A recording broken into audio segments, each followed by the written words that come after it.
നമസ്കാരം. നമ്മൾ 2026 എന്നുള്ള പുതിയ വർഷത്തിലേക്ക് കടക്കുകയാണ്. പുതിയ തുടക്കങ്ങളിലേക്ക്, പുതിയ വഴികളിലേക്ക് നടക്കുന്ന സമയത്ത് പോയ ദിവസങ്ങൾ 2025 എങ്ങനെയായിരുന്നു നമുക്ക് എന്ന് വെറുതെ തിരിഞ്ഞു നോക്കുന്നത് നല്ലതായിരിക്കുമെന്ന് തോന്നുന്നു.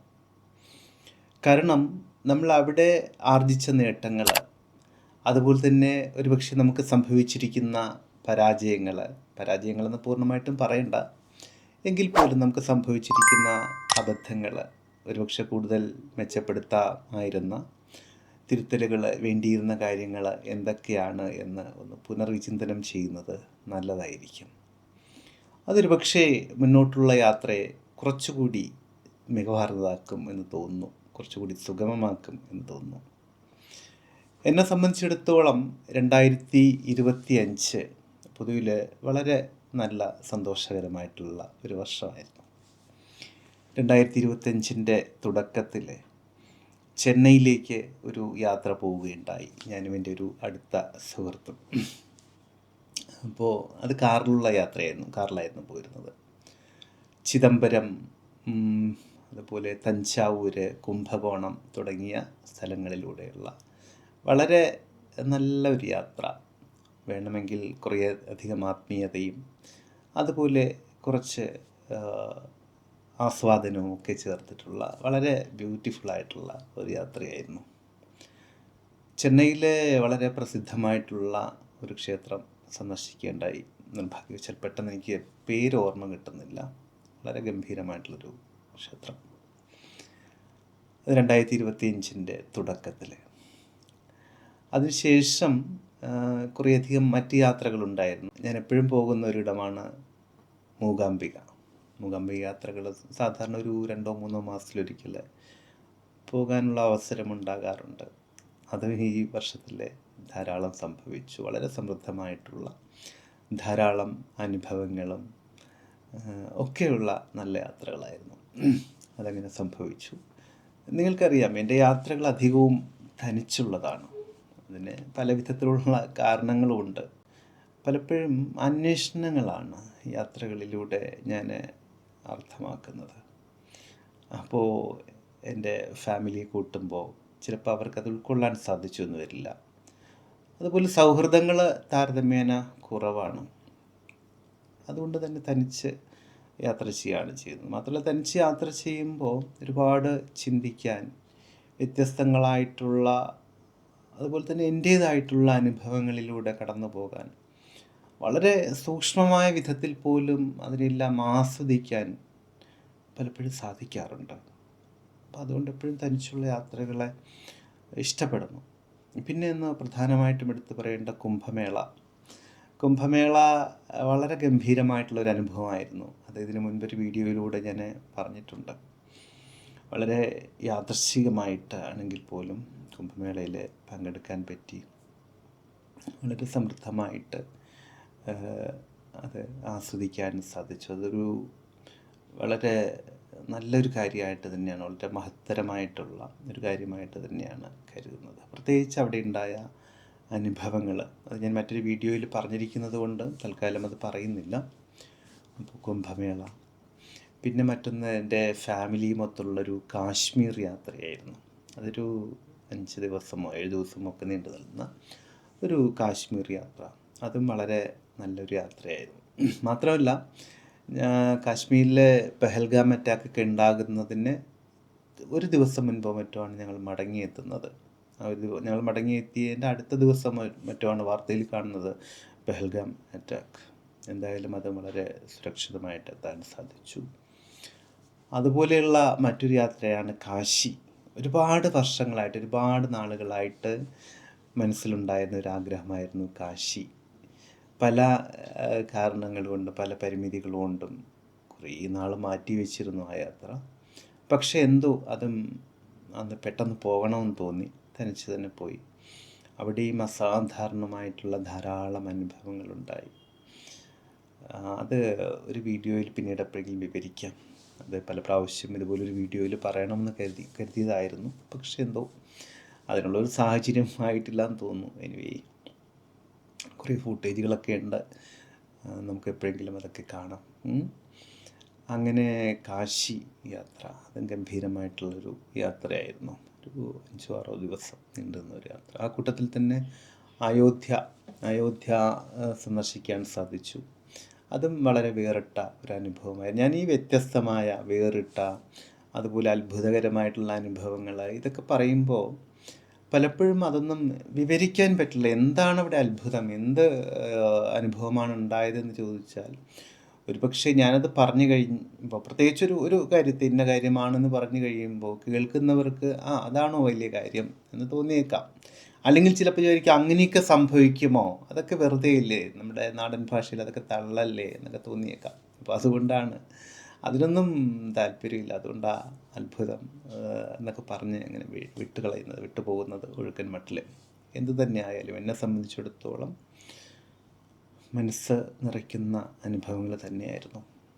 അതുപോലെ കന്യാകുമാരി എന്തുകൊണ്ടാണെന്നറിയില്ല, ഈ വർഷം കുറച്ച് പ്രാവശ്യം ഞാൻ അവിടെ പോയി, 4-5 പ്രാവശ്യം പോയി.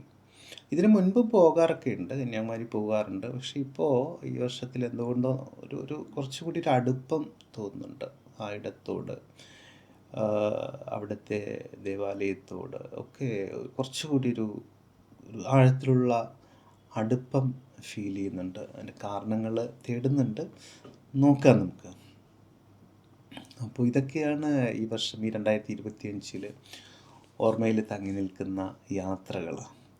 ഇനി പ്രൊഫഷൻ്റെ കാര്യത്തിലേക്ക് വന്നാൽ അവിടെയും കുറേയധികം നന്മകളുണ്ടായി, നല്ല കാര്യങ്ങളുണ്ടായി. സാധാരണ ഞാൻ ചെയ്യുന്ന ഹിപ്നോസിസിൻ്റെ വ്യത്യസ്തങ്ങളായിട്ടുള്ള ട്രെയിനിങ്ങുകൾക്ക് പുറമെ ഓഫ്ലൈൻ ട്രെയിനിങ്ങുകൾ, ലോ ഓഫ് അട്രാക്ഷൻ്റെ ജ്യോതിർഗമയ എന്നുള്ള ലൈവ് സെഷൻ, അത് വളരെ വളരെ ഗംഭീരമായിട്ടുള്ള പ്രോഗ്രാം. അതുപോലെ മെഡിറ്റേഷൻ വ്യത്യസ്തമായ വിധത്തിൽ തന്നെ അമൃതം ഗമയ എന്നുള്ള പേരിൽ, അതും വളരെ ഗംഭീരമായിട്ടുള്ള മെഡിറ്റേഷൻ. അതുപോലെ ചില ഓൺലൈൻ ട്രെയിനിങ്ങുകൾ, ഇതെല്ലാം വളരെ ഗംഭീരമായിട്ട് ചെയ്യാൻ സാധിച്ചു. അതോടൊപ്പം തന്നെ വളരെ കാലമായിട്ട് മനസ്സിലുണ്ടായിരുന്ന ഒന്നാണ് ഒരു പുസ്തക രചന. പോസ്റ്റ് ഹിപ്നോട്ടിക് സജഷൻസ് എന്നുള്ള പേരിൽ ഹിപ്നോസിസുമായിട്ട് ബന്ധപ്പെട്ട് വളരെ നന്നായിട്ട് തന്നെ, വളരെ ചാരിതാർത്ഥ്യത്തോട് തന്നെ ഒരു പുസ്തകം എഴുതാൻ സാധിച്ചു.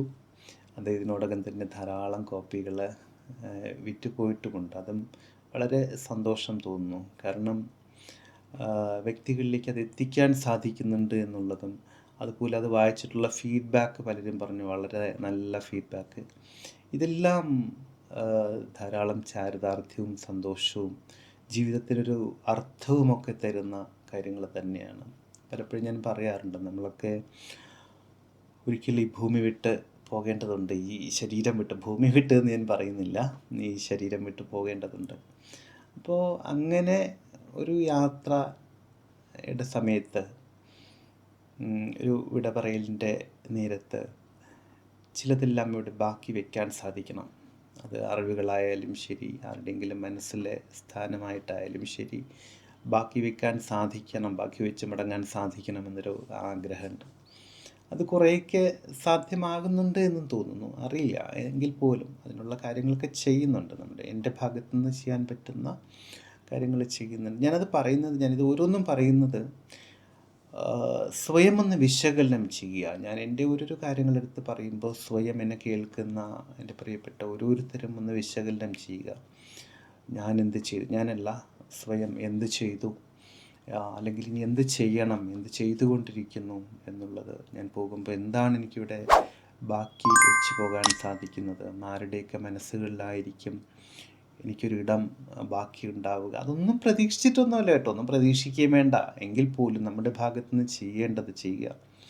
സാധാരണ പറയാറില്ലേ, കർമ്മം ചെയ്യുക, നമ്മുടെ ലക്ഷ്യം, കർമ്മഫലം ഈശ്വരൻ തരുമെന്ന്. അതുപോലെ ചെയ്യുക, നിരന്തരം ചെയ്തുകൊണ്ടേയിരിക്കുക.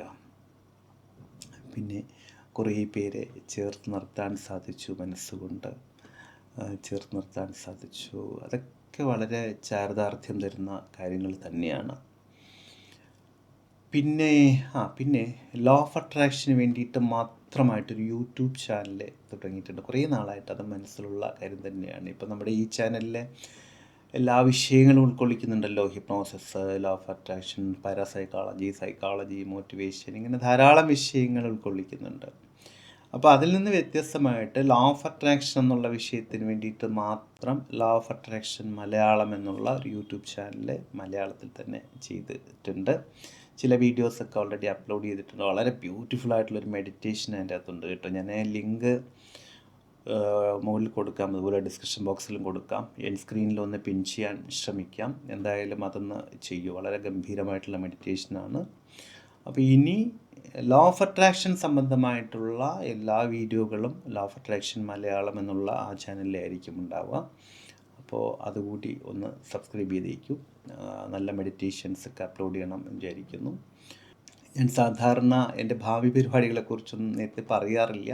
പക്ഷേ എങ്കിലും ഒരു കാര്യം മാത്രം പറയാം. ഈ 2026 കഴിയുമ്പോഴേക്കും ഈ ലോ ഓഫ് അട്രാക്ഷൻ മലയാളം എന്നുള്ള ആ ചാനലിൽ ഏറ്റവും ചുരുങ്ങിയത് 20K സബ്സ്ക്രൈബേഴ്സിലെത്തിക്കണമെന്ന് കരുതുന്നു.